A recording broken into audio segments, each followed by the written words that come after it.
Good morning, everybody. So I'm in if you have a look around, five-star hotel. And because of COVID, there's nobody in here. And so, yeah, we've come down here and we've got the whole place to ourselves. It's beautiful. This is what do they call it? The Sky Lounge Sky Lounge or whatever. But it's dead in a five-star hotel. Beautiful view. You can see forever. So, yeah, you can literally see forever. Up on the, I think, 30-something level. It's a nice view.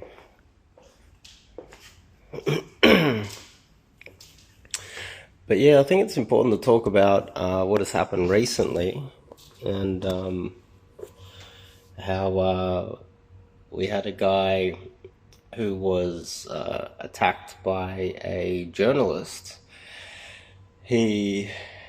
From all of the information that we have at the moment, this guy lost all of his income because of a hit piece written by a journalist. So this journalist writes a hit piece, and then because of that hit piece, people lose their social media and their livelihoods. And then one of these guys actually committed suicide, which is very serious. I think it's a huge problem. I think needs to be tackled. The fact that someone can just dislike what you're doing for a job, and then think that they can criticize you and ruin your business, even though you've committed no crimes. Absolutely outrageous when you think about it. And the fact that this happened, I would also argue that journalist is now, technically a murderer. Because if you think about it, if a child at high school or someone in university was cyberbullied online and they committed suicide, well, whoever bullied them would most probably have to face a courtroom. Now, this poses a lot of questions whether this journalist should face a courtroom. I would argue that she should be. She should go straight into custody right now, be locked up, and face her day in court, where all of her accusations and cyberbullying through her abuse of power in the mainstream media should be fact-checked. And if she's found to have lied even the slightest bit, even once, and it's ended in a death, lock the bitch up for the rest of her miserable fucking life. That's the way I would see it. Another aspect is, I'll put it in the description, or you can click on it. It's on my website, or it's definitely on this YouTube channel somewhere. Check out my book. That's probably one of the worst sort of life stories of anyone out there. There's quite a few bad stories. I think mine's pretty high up there, and that's really a story of just overcoming or just waiting it out a lot of bad things in life.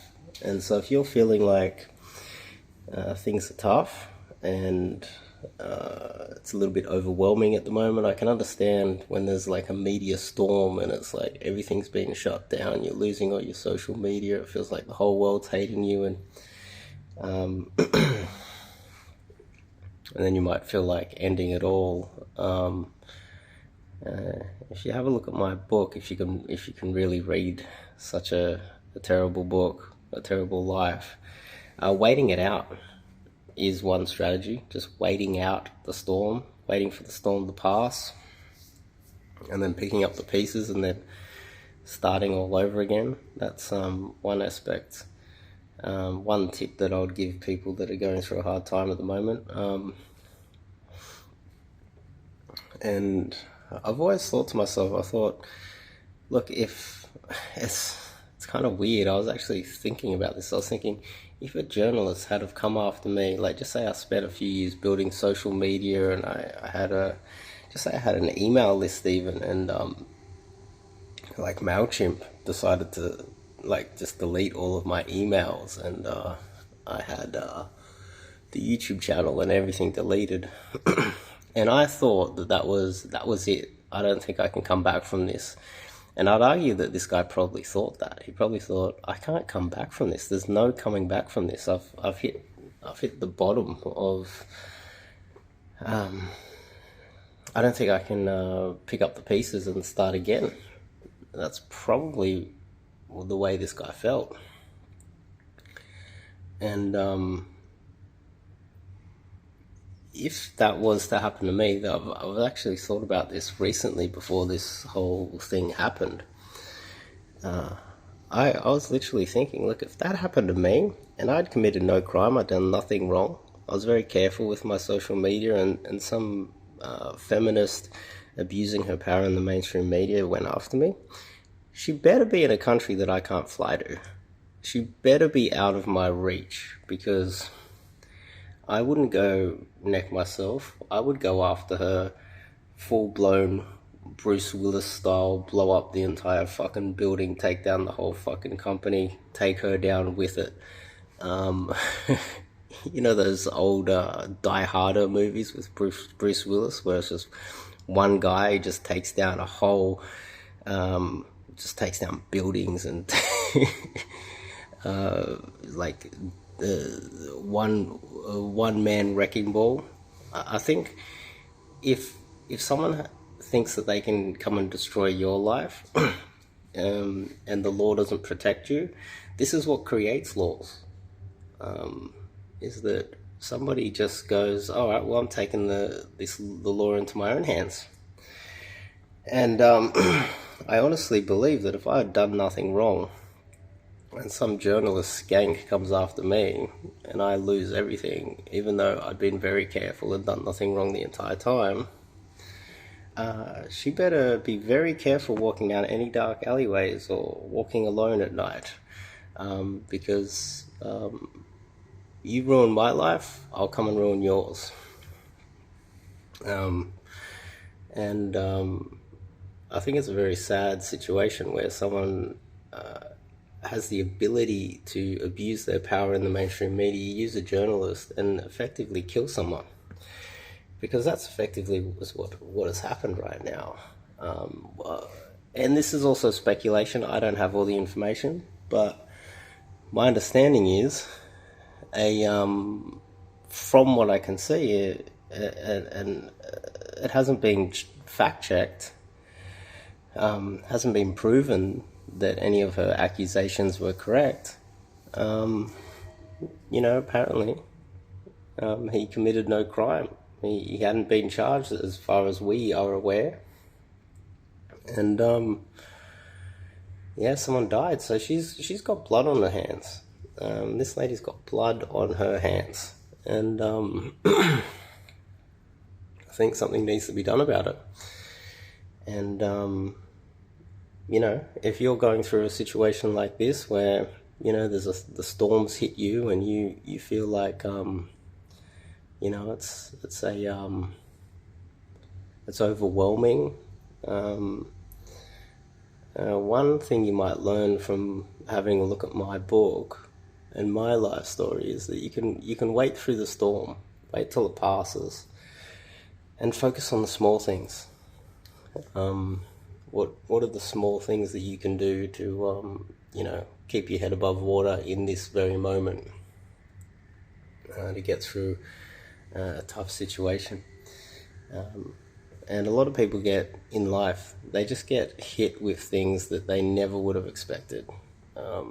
Just side-blinded. Something just happens and it's like, where did that come from?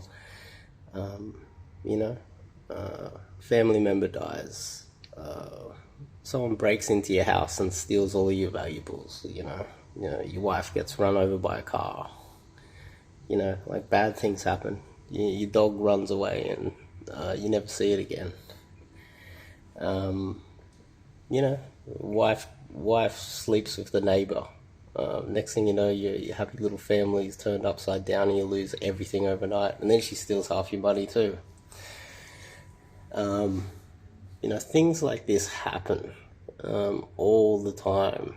And I guess the best advice would be, you focus on what do you do? What are the small things you can do right now? Okay, I need to eat. Like the real basic stuff. I should hit the gym and do some exercise today.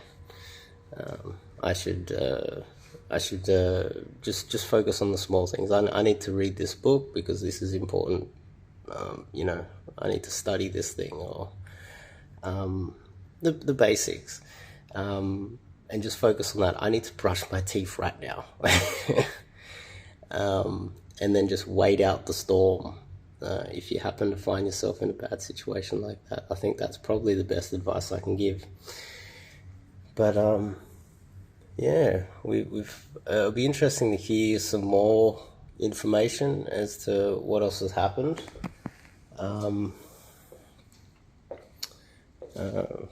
Because there's very little information at the moment out there, so we don't really know. But just walking around this 5-star hotel, it's beautiful. Yeah, we got several pools. It's massive. We've literally got it all to ourselves. Well, this is chained off. This whole room's